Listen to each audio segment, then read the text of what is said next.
Amen.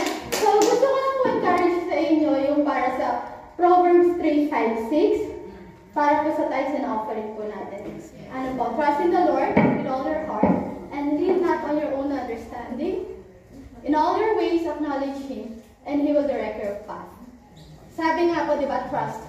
Trust is a big word po, di ba po?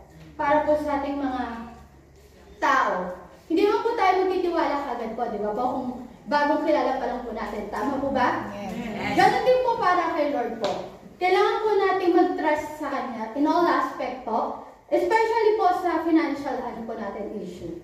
Sabi nga po, di ba? Yung parang hindi po natin hayaan yung mga Judith natin, yung mag-hinder sa atin para mag-obey kay God. Hayaan po natin na si Lord ang mag-take charge sa mga worries ng finances natin. Sabi ko nga po sa inyo before nung nag-share po ako, gusto ko po weekly nagbibigay para po, kasi nagbibigay sila so dapat ako magbigay din weekly. So ang ginagawa ko po, nalagay po sa envelope.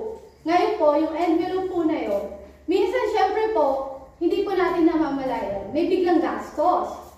So minsan, sasabihin mo, Lord, pahiram po. So kukuha ka. Tapos hindi mo mamalayan, hindi ka na po babalik. So sasabihin nyo kay Lord, syempre Lord, ano ka naman po, di ba? Yung parang, you give chances. So hanggang sa, na hindi mo na mamalayan, nagdi-disobey ka na, nirarab mo na si God. Sabi nga po sa Malakay 3:8, parang huwag nyo siyang i-rob. And how do you rob God? By not giving your tithes and offering. Amen po ba? And I know po na wala naman po dito sa atin yun. Amen? Tapos po, so yun po. Parang gusto ko lang po yung mag-share lang po. Parang trusting the Lord lang po na before po, nung nag-start ako dito, usually po, ang off ko, even before, 1.5 yung off ko. Then, first year ko dito, naging 1 day. Tapos eventually, naging 1.5. I remember before, may nakausap ako. Tapos, parang sabi ko, ang sarap sa feeling na 2 days off ka. Sabi ko, tapos sinabi niya yun. Tapos hindi na ako binigdra. Parang sinabi niya, yung taong yun, pinag-pray niya yun para magkaroon siya ng 2 days off. Yes. Ang sagot ko lang nun, amen, I claim it. In Jesus' name, magkakaroon ako ng 2 days off.